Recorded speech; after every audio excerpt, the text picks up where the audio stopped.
말씀 보도록 하겠습니다. 로마서 2장 17절부터 23절까지의 말씀입니다. 유대인이라 불리는 내가 율법을 의지하며 하나님을 자랑하며 율법의 교훈을 받아 하나님의 뜻을 알고 지극히 선한 것을 분간하며 맹인의 길을 인도하는 자여 어둠에 있는 자의 빛이요 율법에 있는 지식과 진리의 모본을 가진 자로서 어리석은 자의 교사요 어린 나이의 선생이라고 스스로 믿으니 그러면 다른 사람을 가르치는 네가 네 자신은 가르치지 아니하느냐? 도둑질하지 말라 선포하는 네가 도둑질하느냐?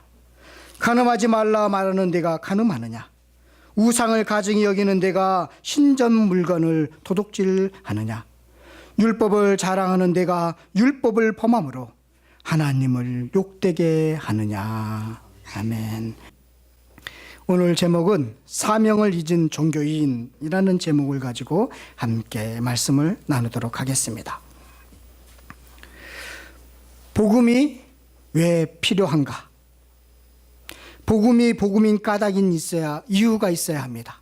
복음이 정말 왜 필요하고 그리고 복음이 복음이 되는 이유가 있어야 되는 것입니다. 로마서 1장 17절 18절에는 이렇게 이야기하고 있습니다. 복음은 믿는 자에게 구원을 주시는 하나님의 능력이 된다라고 분명히 밝히고 있습니다. 복음에는 하나님의 의가 나타난다고 말씀하고 있습니다. 자, 잘 보십시오. 복음이 기쁜 소식입니다. 정말로 기쁜 소식입니다. 그 복음인 까닭은요, 모든 인류는 하나님의 진노 아래에 있고 심판 아래에 있다. 그리고 모든 인류는 죄인이다.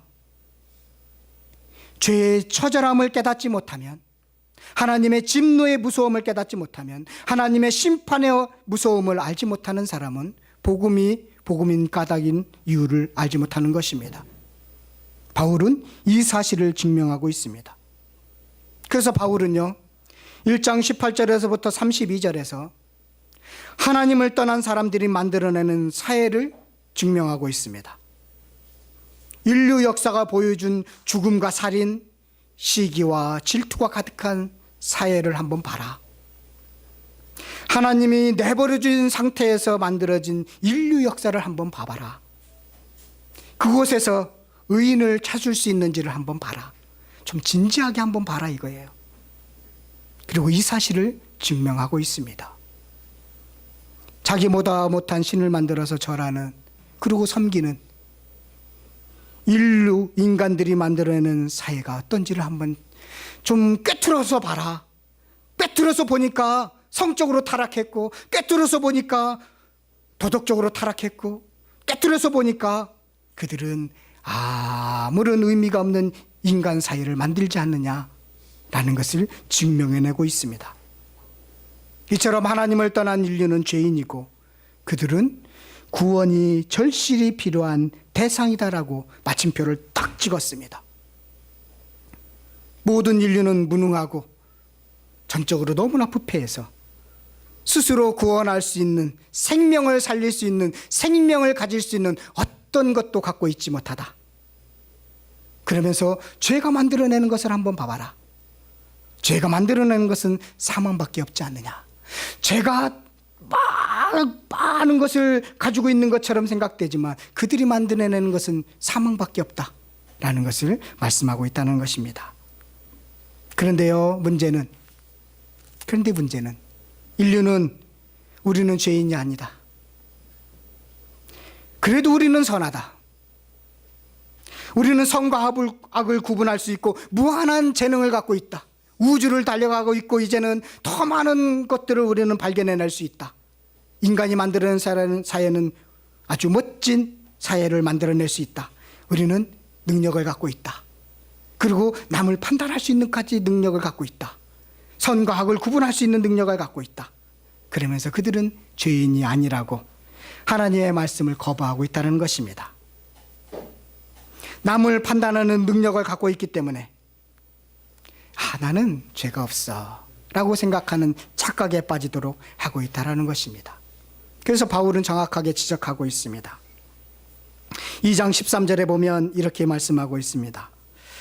하나님 앞에서는 율법을 듣는 자가 의인이 아니요 오직 율법을 행하는 자라야 의롭다 하심을 얻느니라. 너희들 율법을 다 지켰느냐?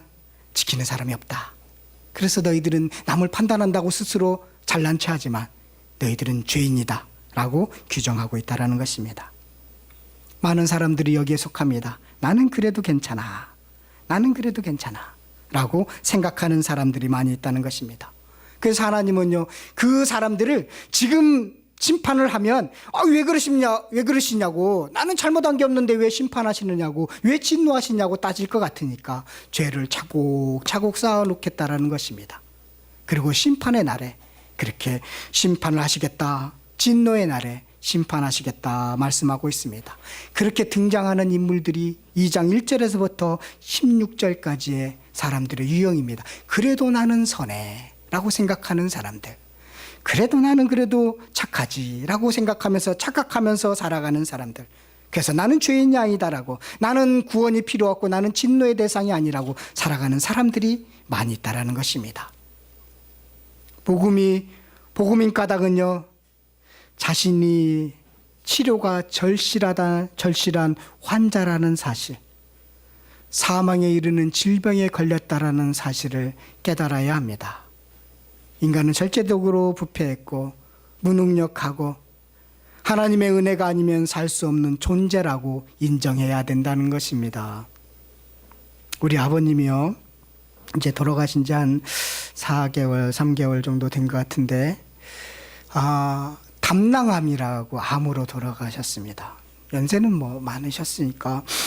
그런데요, 의사들이 다, 우리 가족들이 다 이제 알려드려야 되겠다. 그래서 아버님한테, 아버님 암이십니다.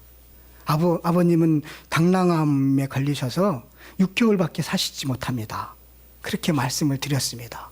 그랬더니요, 우리 아버님이 하시는 말씀, 암은 아무나 걸리나 나는 절대로 걸리지 않아. 그렇게 말씀하시면서 끝까지 암을 암으로 인정하지 않으시고, 의사는 6개월 사시겠다고 했는데 3개월 만에 돌아가셨습니다. 인정하지 않고 돌아가셨습니다. 본인이 돌아가시기는 돌아가셨는데 암으로 돌아가신지는 전혀 모르는 채 돌아가셨습니다. 많은 사람들은요, 하나님의 진노 아래 있다라는 것, 우리가 죄인이라는 것, 죽음에 이르는 질병에 걸렸다는 것, 이것을 인정하지 않고 있다라는 것입니다.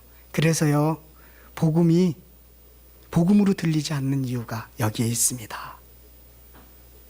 그 진노에서, 심판에서 구원할 수 있는 유일한 방법은 그 복음에 들어 있습니다.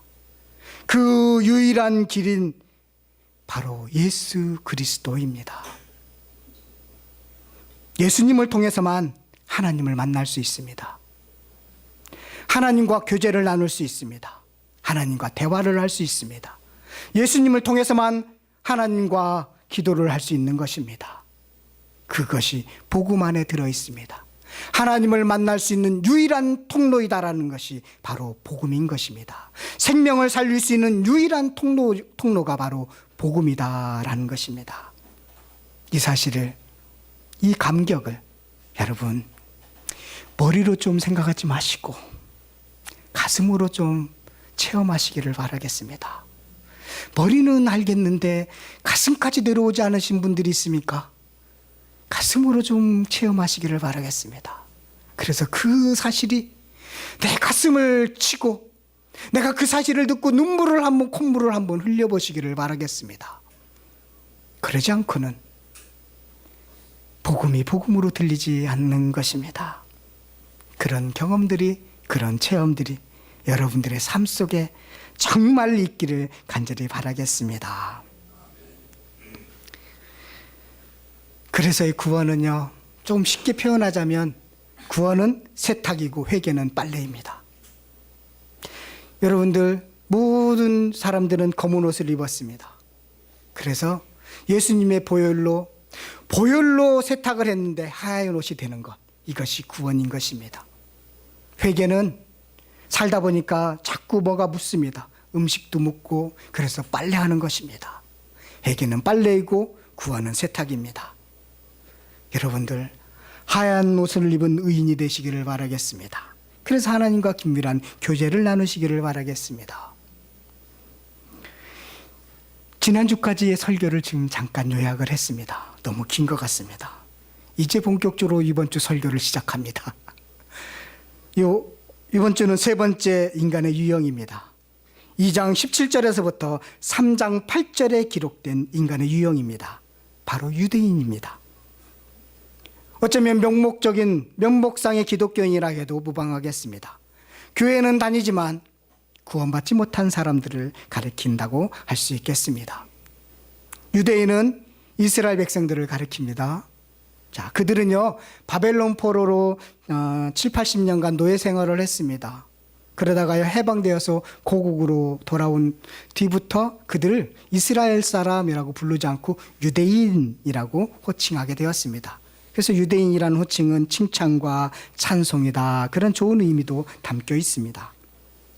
유대인은, 이스라엘 백성들은 하나님의 특별히 부르심을 받은 민족입니다.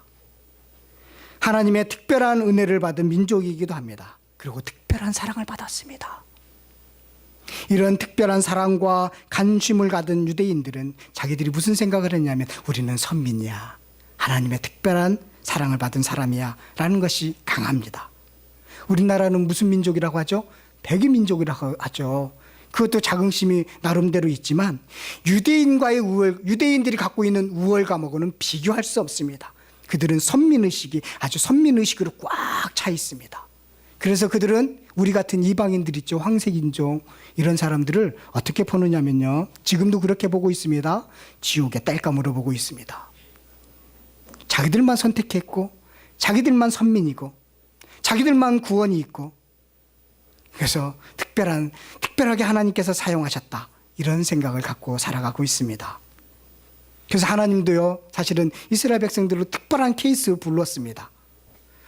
그래서 유대인들에게 율법을 주셨고, 할례를 행하게 하셨고, 절기를 주셔서 하나님을 잘 기억할 수 있도록 하셨습니다. 이런 특별한 은혜를 받은 유대인들은 자기들은 하나님의 심판 아래 있을 수 없어, 우리는 특별한 사랑을 받았기 때문에 있을 수 없어 라고 생각하게 되었다는 것입니다. 우리는 죄인이 아니야 라고 생각하게 되었다는 것입니다.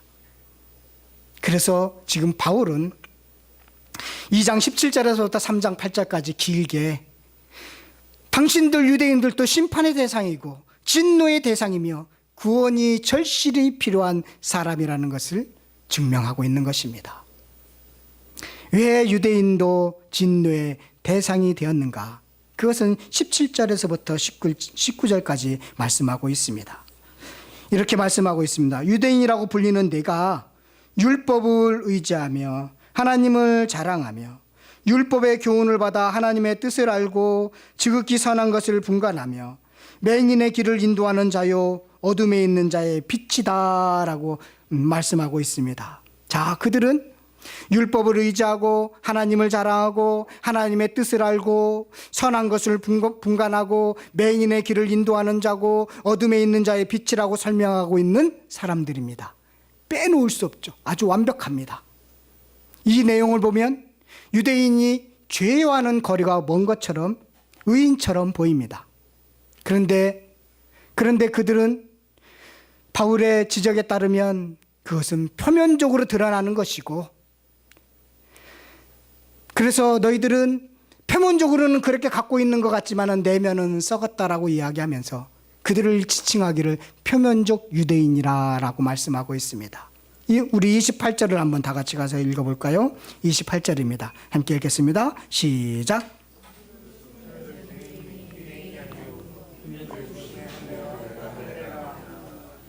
예, 그러니까 17절에서부터 19절까지 그것을 가지고 있는 너희들은 표면적으로는 유대인 것처럼 보이지만 내면으로는 유대인이 아니다라는 것입니다.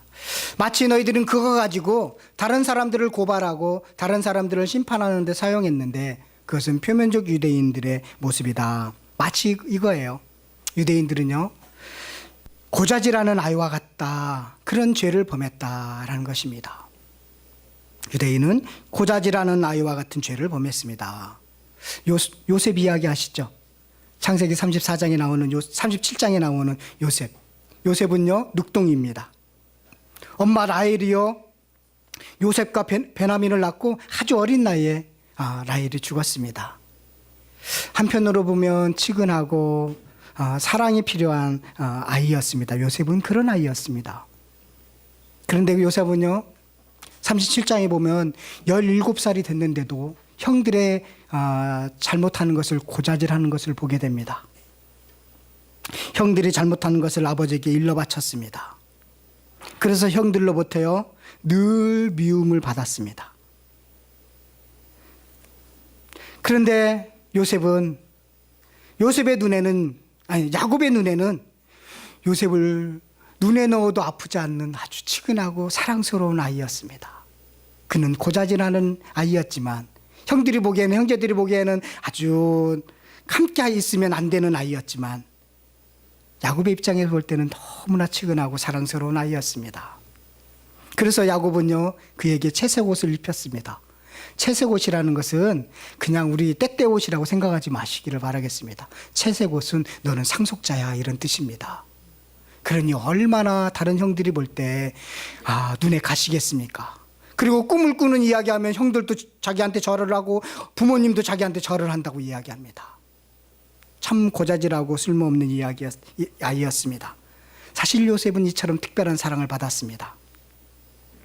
그런데 하나님이 주시는 그 꿈도 꾸었지만, 그래서 요셉은 늘 우월감에 빠져 있지만, 그래서 지혜롭지 못한 행동을 했지만, 그래서 하나님께서 그를 가정 안에 내둘 수가 없는 것입니다. 그렇게 놔두면 특권의식과 교만하게 사로잡혀서 하나님의 일을 할 수가 없었기 때문에 그를 내버린 것입니다. 종으로 팔려가게 했던 것입니다. 그가 종으로 팔려가서요, 그 종으로 팔려가서 정신을 차렸는지 어땠는지는 모르겠지만 그를 주인으로 있었던 보디발이나 간수나 심지어 바로 왕까지 요셉과 함께하는 하나님을 보게 되었다라는 것입니다. 마치 유대인들은 이런 것 같습니다. 고자질하는 아이와 같은 요셉과 같은 하나님께서 주신 특권을 가지고 다른 사람들을 고자질하는데 사용했고 자기 우월감에 빠져있는 그런 죄를 범했다라는 것입니다. 그래서 유대인들은요 사명을 잊은 죄를 범했습니다. 제가 우리 나경이한테 화요일 날 지난주 설교 내용이 뭐지? 라고 물어봤더니 가만히 생각을 하더라고요. 한참을 생각하는데 저도 생각을 했습니다. 지난주 내가 설교했던 제목이 뭐지?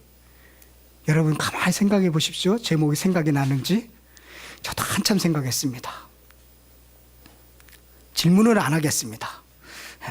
남을 판단하는 사람아 라는 제목을 가지고 설교를 했는데 한참 생각하면서 그런 이야기를 하더라고요. 선물 주는 내용이요. 그런 얘기 하더라고요.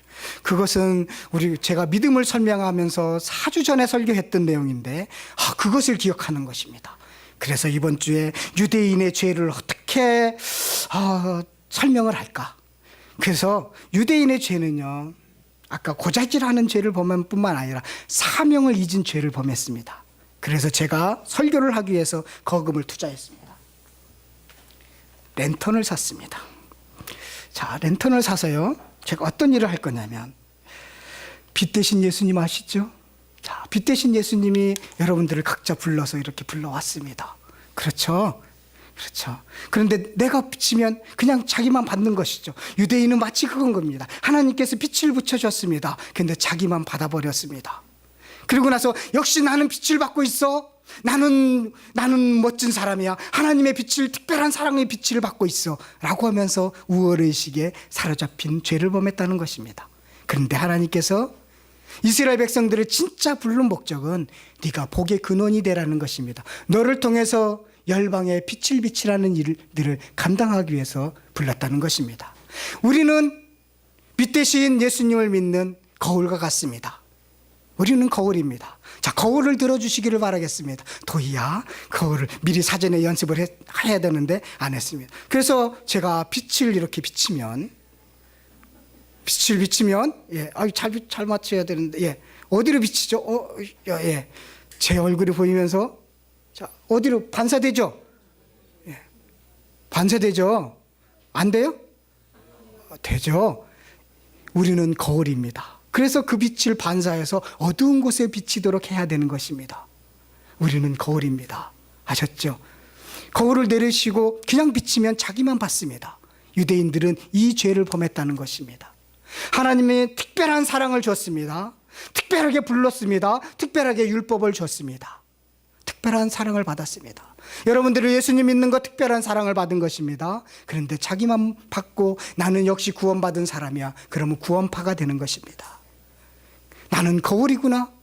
그래서 그 빛을 어두운 곳에 비치해야 되는 거구나. 하나님이 비치고자 하는 그 빛을 나도 비치해야 되는 역할들을 감당해야 되는구나. 라는 그 사명을 잊은 죄를 범했다라는 것입니다. 그래서 유대인들은 교만에 빠졌습니다.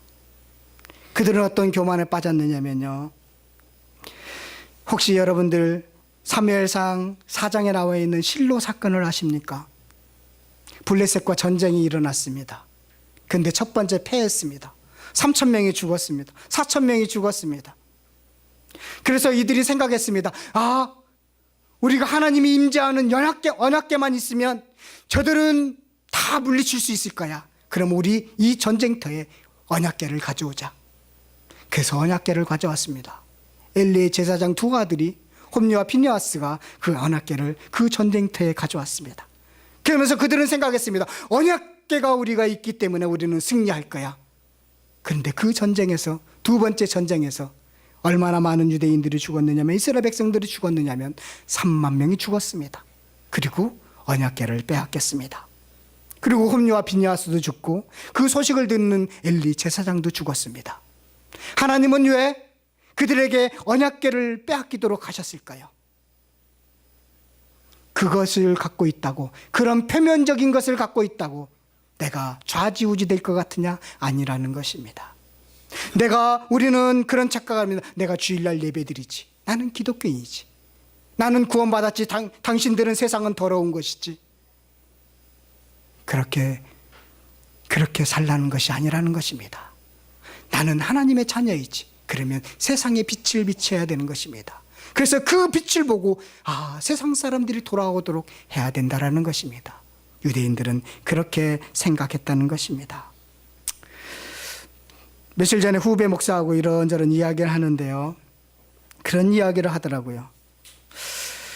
설교를 잘하는 목사님들은 많은데 인격적으로 존경할 목사님들은 많이 없는 것 같습니다. 그렇게 이야기하더라고요. 여러분, 성경적인 답은 알고 있지만 그렇게 살아가지 못하는 목사들이 많다는 것입니다. 성경의 이야기는, 성경의 지식은 있지만 그렇게 살아가지 못하는 성도들이 많다는 것입니다. 그런데 어떤 착각에 빠지느냐면, 내가 성경의 지식을 갖고 있기 때문에, 내가 당신들보다 성경의 진리를 좀 알고 있기 때문에 나는 의인이야, 나는 죄인이 아니야, 그런 착각에 빠진다는 것입니다. 여러분들이 바리새인들보다 성경을 많이 아십니까? 여러분들이 서기관보다 성경을 더 많이 알고 있습니까? 그들은 성경을 아는 지식 가지고 자기들이 의인이라고 착각에 빠졌습니다. 내면은 더러운데, 내면 겉으로는 성경의 지식 가지고 다른 사람들을 판단하고 정죄하는 데 사용있고 특권의식에 사로잡혀 있지만, 그들은 화이쓴저라고 예수님께서 했던 그런 사람이었다라는 것입니다. 그래서 죄인이라는 것입니다. 유대인들은 이처럼 겉과 속이 다른 죄를 범했습니다. 여러분, 겉모양과 속모양이 똑같습니까? 남양주 성실교회가 왜 자꾸만 가정예배를 그렇게 드리려고 하는 이유가 뭔지 아십니까? 교회에서는 거룩한 척 앉아있지만 가정에서는 거룩하지 못할까 봐 그런 것입니다. 그래서 예배를 드리라는 것입니다. 부모님이, 우리가 함께 이 남양주 성실교회가 자녀들하고 함께 예배 드리는 이유가 뭔지 아십니까? 자녀들이 예배 드리는 모습을 보고 집에서도 그렇게 사는지 한번 보라는 것입니다. 그래서 우리 아버지는 예배 드릴 때하고 집에서 행동할 때하고 우리 부모님은 똑같아 라고 그렇게 해서 자녀들이 존경하라고 그렇게 예배를 함께 드리는 것입니다. 이 자녀들이요, 제 설교 이해 못하는 거 알고 있습니다. 조는 거 이해합니다.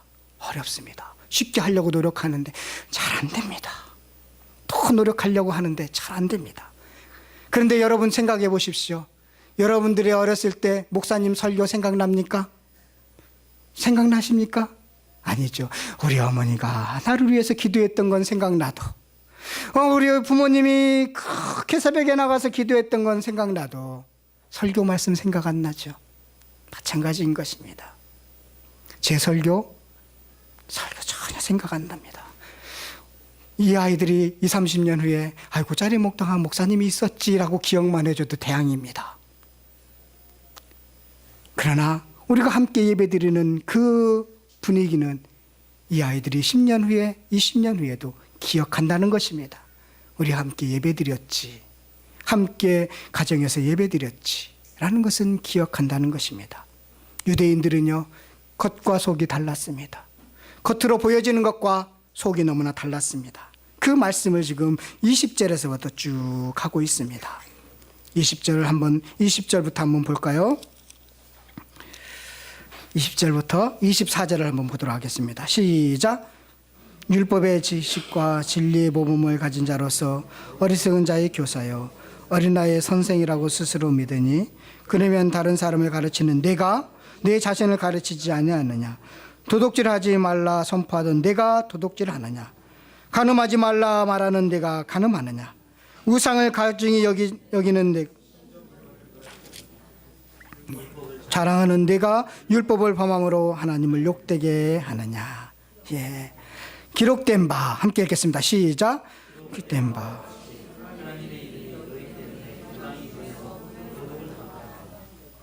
예, 그렇게 이야기하고 있습니다. 그런 죄를 범했다라는 것을 말씀하고 있습니다. 그래서 유대인들은 형식적인 종교적인 형식주의에 빠져버렸습니다. 25절부터 29절까지의 말씀입니다.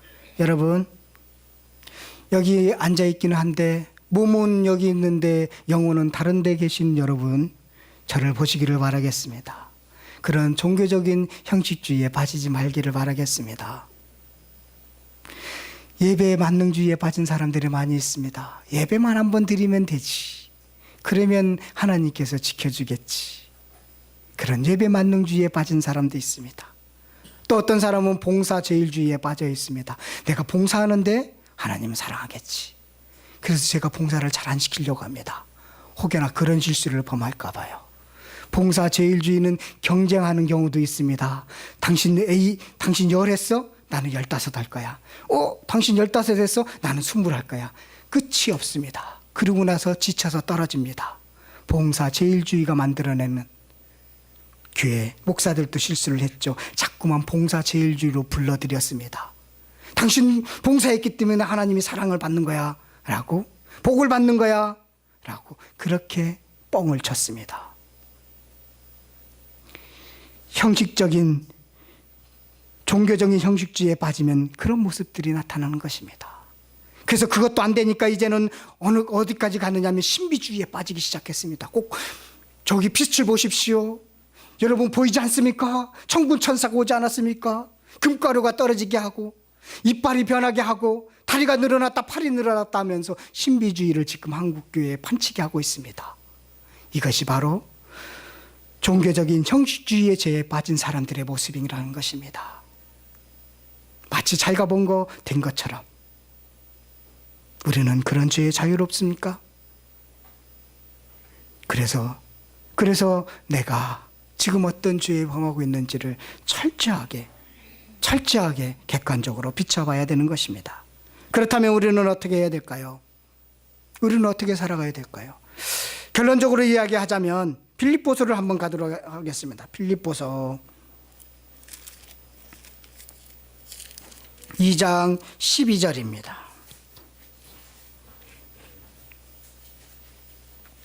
빌립보서 2장 12절의 말씀입니다.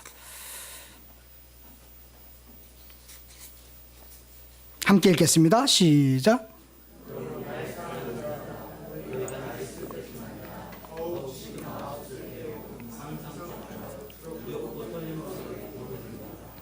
예, 두렵고 떨림으로 너희 구원을 이루라라고 말하고 있습니다. 왜 두렵고 떨림으로 구원을 이루어 나갈까요? 그것은요, 5절에서부터 11절에 해답이 나와 있습니다. 5절부터 11절에 이렇게 말씀하고 있습니다. 너희 안에 이 마음을 품으라. 곧 그리스도 예수의 마음이니. 마음은 정신이라고 해도 됩니다. 그는 근본 하나님의 본체이시나 하나님과 동등됨을 취할 것으로 여기지 아니하시고 오히려 자기를 비워 종의 형체를 가지사 사람들과 같이 되셨고, 아주 예수님이 낮아지신 그 모습을 보여주고 있습니다. 사람의 모양으로 나타나사 자기를 낮추시고 죽기까지 복종하셨으니, 낮아진 것뿐만 아니라 복종하셨다는 것입니다. 어디까지 복종했느냐면 십자가에 죽으신 데까지 복종했습니다.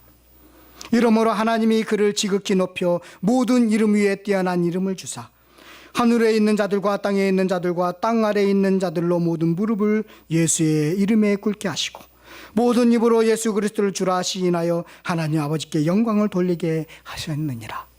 우리가 두렵고 떨림으로 이 구원을 이루어가야 되는 것은 무엇이냐면, 예수님의 낮아지심과 예수님의 복종하심이 내가 지금 얼마만큼 따라가고 있느냐, 내가 얼마만큼 진실되게 겉과 속이 똑같이 따라가고 있느냐, 이것을 진실하게 내놓지 않으면 어떤 착각에 빠지냐면, 나는 의인이라는 착각에 빠지고 나는 죄인이 아니고 심판의 대상이 아니라는 것을, 나는 예배드리는 사람이기 때문에, 나는 교회 다니는 사람이기 때문에 나는 너희들과 달라라고 살아갈 수밖에 없다라는 것입니다. 그렇다면 우리는 어디에 비춰봐야 되느냐면, 마음의 할례를 받아서 내가 정말로 예수님처럼 그렇게 낮아졌느냐, 내가 정말로 예수님처럼 그렇게 죽기까지 복종하고 있느냐, 이것으로, 이 거울로 나를 자기 스스로 비춰봐야 된다라는 것입니다. 저와 여러분들이 그 거울을 잊지 않기를 간절히 축원드리겠습니다.